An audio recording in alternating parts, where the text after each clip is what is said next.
COP26 features heads of states and policymakers and plenty of critical observers ready to hold those leaders accountable. And one of those observers is climate scientist Mark Maslin of University College London. He arrived in Glasgow earlier today, and Mark, by the way, has a pretty big claim to social fame. Greta Thunberg follows him on social media. Mark, welcome to Quick Take. We want to look ahead to what the coming 2 weeks will bring us. But if you could start us off on just your big takeaway today after you arrived in Glasgow, who or what caught your attention the most? I think the thing that has really caught my attention is the amount of energy in this city. I mean, I love the Glaswegians anyway, but what was amazing is you turn up at the station and already the protesters are there, the young people are there, all really trying to give their energy to make sure that leaders of the world actually listen for once.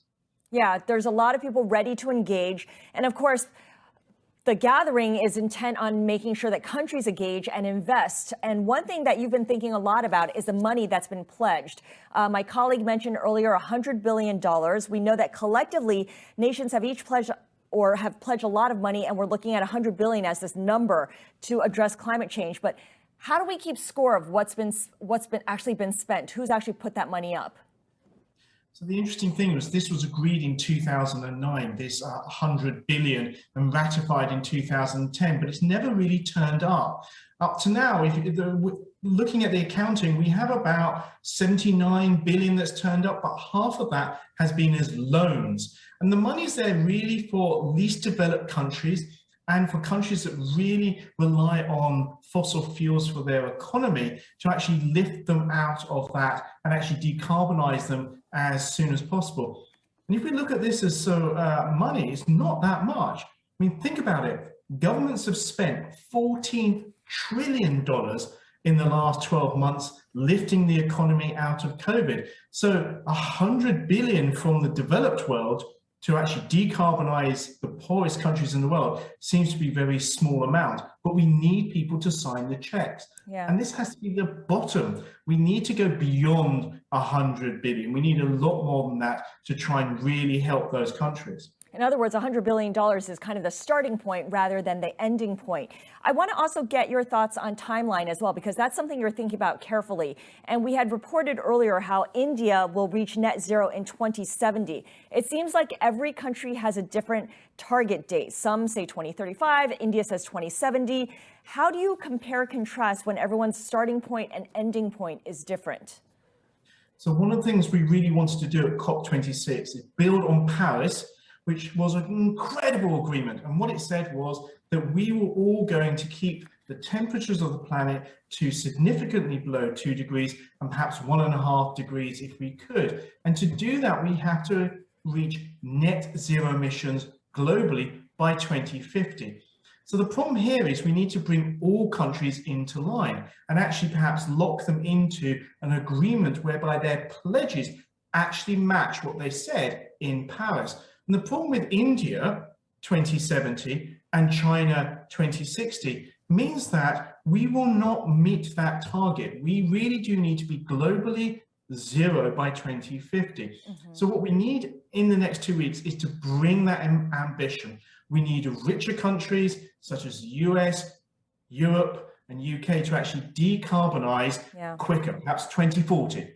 And then those countries can actually decarbonize by 2050. But at the moment, really not looking good, because I was hoping for much more ambition from these countries. Yeah, we're not there yet. Something else that you've brought up is that no one's really articulated concrete steps, what and how to remove carbon from the atmosphere. You know, how are they going to restore biodiversity? How are they going to plant more trees and reforest their part of the world? How are you thinking about that as these leaders gather in Glasgow this week? So I think one of the most important things is COP26 can actually put a framework onto how we actually deal with the land carbon sink. So managing deforestation, managing wetlands.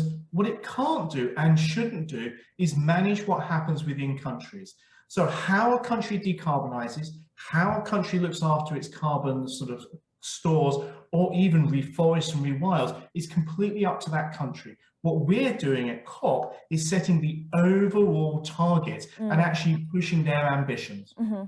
Got it. You mentioned Paris earlier. I wonder if what happened at Paris was so groundbreaking and required so much compromise and so much ambition that countries and leaders are kind of reluctant to put themselves in that position to promise something so large once again.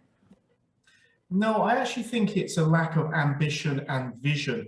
I think the problem is that they are so steeped in their own politics and their own problems, particularly COVID, that they cannot see that decarbonisation is really worthwhile doing, because it basically makes people healthier, less air pollution, less extreme climate events and all of that. But it also makes people sort of like wealthier, because then we can develop a proper global green economy and actually accelerate many of the economies around the world. So I think what they're missing is actually it's really going to pay dividends if we decarbonize as quick as possible. It's good for the economy, it's good for people, and it's good for our health and safety. Mark, very quickly, who's one person that you're keeping a very close eye on? Who do you think will surprise us?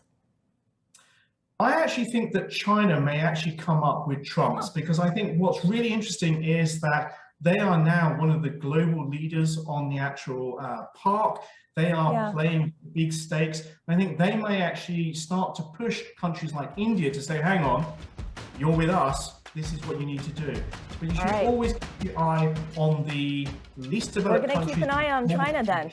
Mark, thank you so much. Mark Maslin is climate scientist and author at the summit in Glasgow. Humans, we love to invent something